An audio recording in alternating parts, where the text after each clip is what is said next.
Hi everyone! In this video, we are going to talk about 6 super easy ways you can stay busy during the photographer's off season. So at the time of this filming, it's December, and I'm just coming off of a very busy season.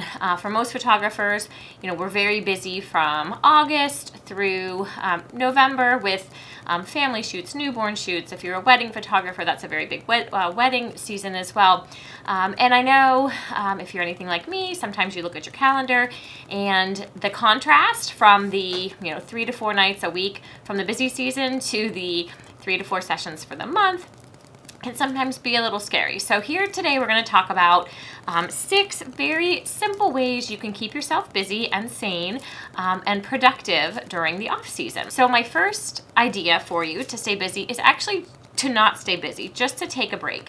As photographers, I know we tend to glorify being busy. And, when you're busy, you feel like clients want you, you're really good, you kind of made it if you're busy. But I truly believe we need to stop glorifying being busy because in any business, there needs to be an ebb and a flow. You can't always function at 110% capacity. It's just not good for you, not good for your family, and not good for your business. So I highly, highly encourage you to take the downtime, take the non-busy season, and just relax. I know when I looked at my calendar, I worked pretty much 3 Saturdays every month from August through now.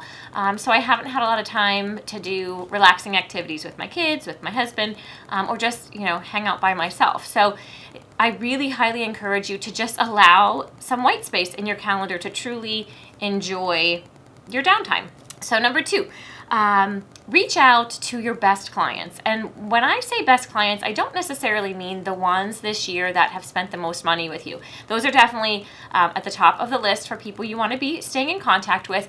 But maybe there's some people who are great referral sources for you. So I have some clients who don't spend a ton of money when they do come to me, but they share my name with a lot of their friends, their coworkers, colleagues, and that in turn is a great revenue source for me. So those are also people who I include on my list. So it's really simple. I just use my business software that I use 17 Hats. I can link that below if in case you want to check that out.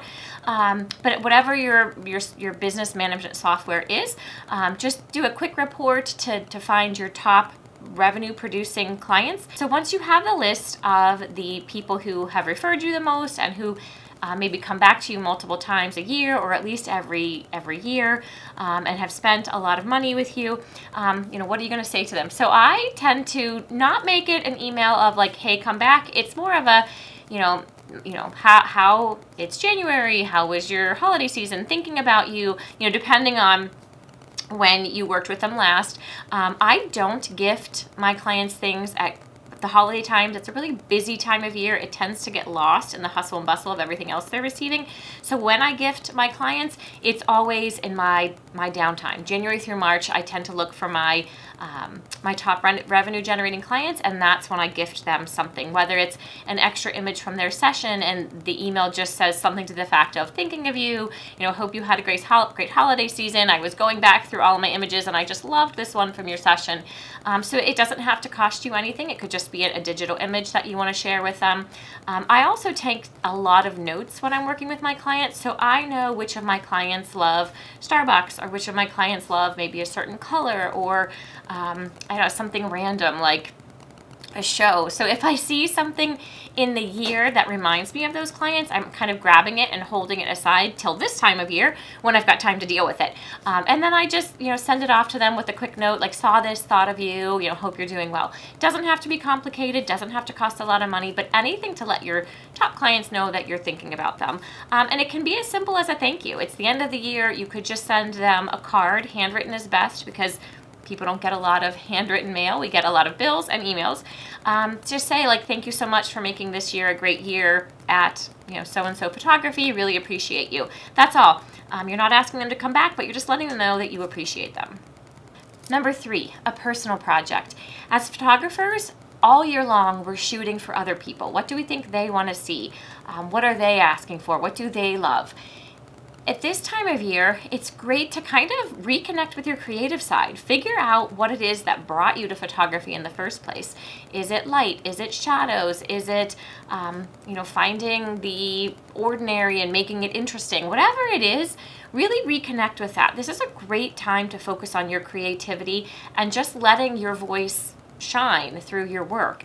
It doesn't have to be anything that you ever post publicly. It can if you want, but nothing kind of sparks my creativity more than just shooting for me.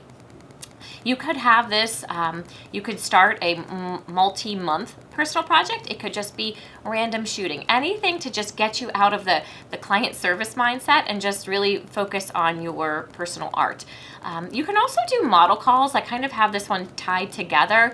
If you're newer to photography and still need to practice, a model call is a great way, low pressure, low stress, to practice something that you need work on. I tend, at this point in my career, I'm not doing model calls, but when I started, I would do an occasional model call. And we're going to have a whole separate video on model calls because there's a lot of information that can be shared about how to do them successfully so that they help your business and don't hinder your business. So more on that later. When that's ready, I'll link that one below in case you want to check that out. But just knowing that this could be a great time for growth. If it's not client work, I always encourage you to always be growing.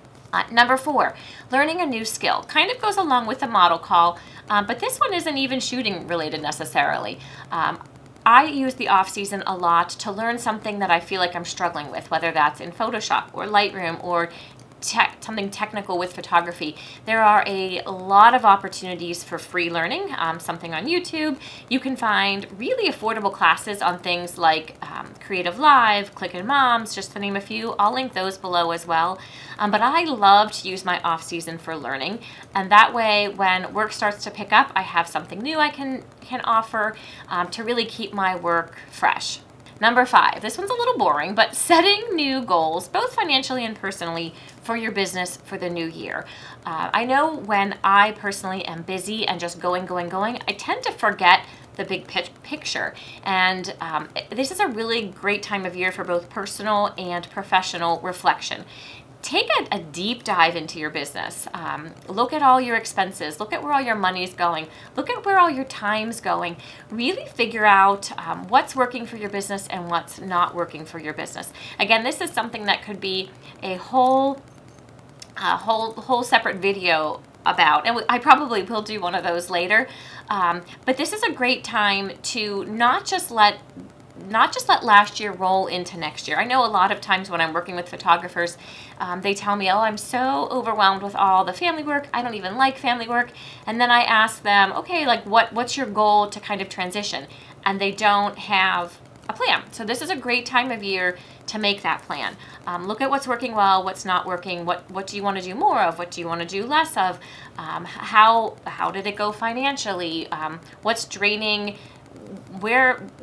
most of your money but not bringing any more money in. Like, this is a business, and that's one of the main points I try to talk with all of my mentees about, is to treating your photography business like a business and not just kind of winging it. That's the quickest way to fail, is just winging it.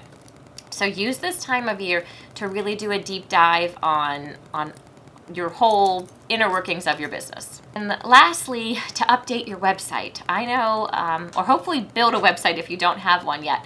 I know a lot of people are relying heavily on social media, Instagram, Facebook, TikTok, and that's great. That's definitely a piece of someone's marketing campaign, but that is not, it should not be your main source. You do need to have a website. Relying solely on social media platforms is like building a house on rented land. We don't own those platforms. They can change the rules on us at any time. They could go away at any time. But by building a website, you own that. You can make it yours, and that was something that you'll always have. So hopefully you do have that website, and if not, I encourage you to take this time to really build that. But this is a great time of year to refresh the images, refresh the verbiage, refresh your policies, your procedures. Take a look at the customer experience when they're walking through your website. You know, where are people getting hung up? Where are they maybe exiting? And we can talk a lot more about that in another video. just take a look at your website with fresh eyes. If you were someone who hadn't seen your Instagram page or your Facebook page and hopped onto your website, would you want to book you? Double check the links, make sure that everything is still working. Maybe start writing and drafting blog posts. I know so many photographers, myself included, say that they don't have time to write blog posts. So during this downtime, it's a great time to start writing and drafting blog posts so that you can use them for the rest of the year. So I hope those quick tips helped. That should definitely keep you busy from now until when it warms up, at least if you're in a colder climate like I am. Let me know what you think. If you have any other questions or want me to expand on anything, I'd be happy to.